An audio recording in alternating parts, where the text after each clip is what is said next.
आता आपल्या आवडत्या मालिकेचे संपूर्ण भाग मालिका प्रसारित झाल्यानंतर लगेचच पाहू शकता फक्त सन नेक्स्ट वर. भारतातील प्रेक्षकांसाठी मोफत सेवा.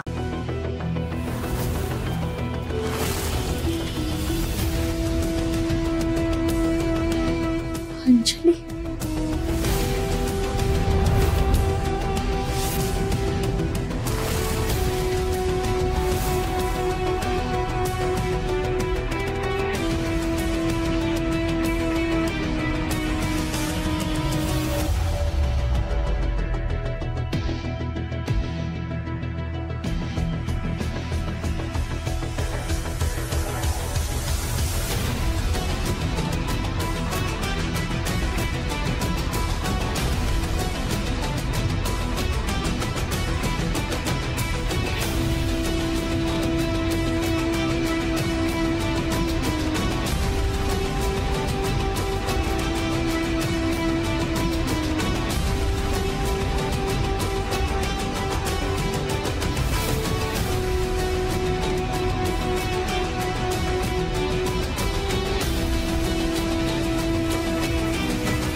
आई चल आपण खाऊन घेऊया.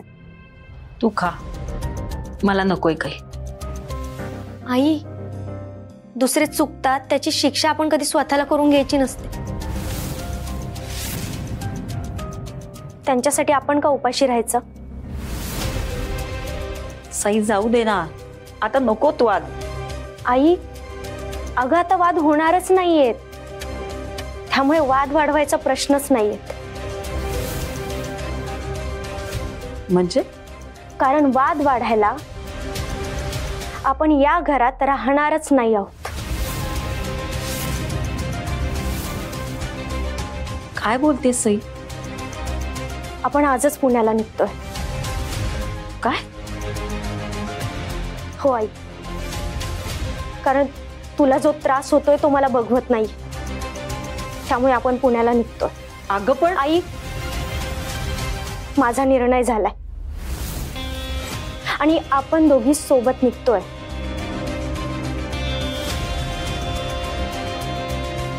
आणि मामी, मी जर ठरवलं ना तर देवांश सरांना सगळं काही खरं सांगू शकते. पण मी फक्त आणि फक्त माझ्या आईमुळे शांत बसली. आणि हे तुझ्या लक्षात असू दे.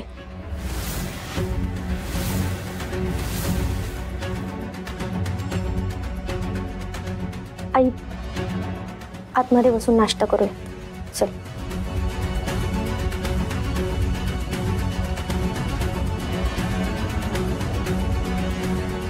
बघितलं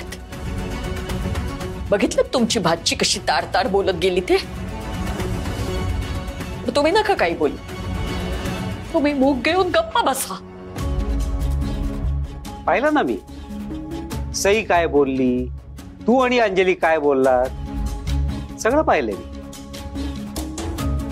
तुलाही माहितीये की सई बरोबर आहे, पण तुला तुझी चूक कबूल करायचीच नाहीये. अजून देखील चूक कबूल कर, वेळ गेलेली नाहीये. तुम्हाला आमच्याच चुका दिसतात नेहमी. मी तरी का भित्तीवर डोकं आपटत असते कोणास ठाऊक. अंजली, काही उपयोग नाहीये बोलून. चल.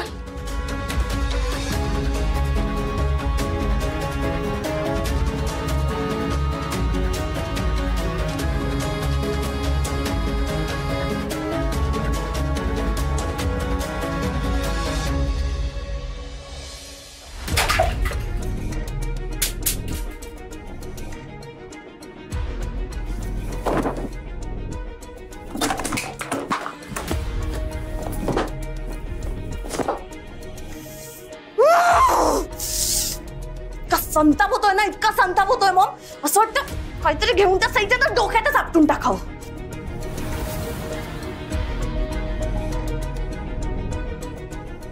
गॉड, का आणलंस तू तिला आमच्या लाईफ मध्ये?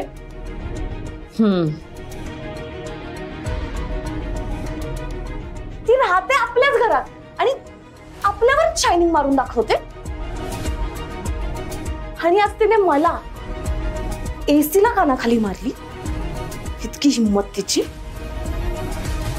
एक पत्रिका काय जुळाली हिची देवांसोबत, तर माझ बघितला कायचा. असं वाटतं ना. अगं बोल ना ग मॉम काहीतरी. तू बघितलंस ना बाहेर काय झालं. मारलं अगं तिने मला.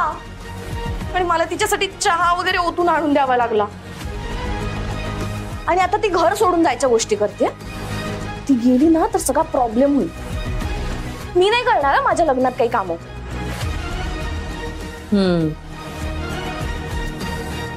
अगं नुसती काय करते. अगं बोल ना ग काहीतरी. मला ना इरिटेट होत आहे. ती सई मला माझ्या आयुष्यात नकोय पण आणि हवी आहे पण. म्हणजे माझ्या लाईफ मध्ये मला तिचा इंटरफेरन्स नकोय, पण मला माझ्या लग्नात ती हवी आहे. तिच्या डोळ्यासमोर माझं लग्न देवांश जहागीरदारशी झालं पाहिजे. जेव्हा माझा देव माझ्या गळ्यात मंगळसूत्र घालेल ना, तेव्हा तिचा पडलेला फेस पाहायचा आहे मला. आणि आमची हॅपी जोडी बघून जेव्हा ती मनात रडेल ना, तेव्हा माझ्या मनाला जरा शांतता मिळेल. आणि यार ही बाहेर जायचं गोष्टी म्हणते. मॉम तुला प्लीज तिला थांबवावं लागेल. काही करून तू तिला थांबव. ती या घरातून बाहेर गेलीच नाही पाहिजे. तू काळजी करू नकोस अंजली. सई हे घर सोडून जाऊच शकत नाही.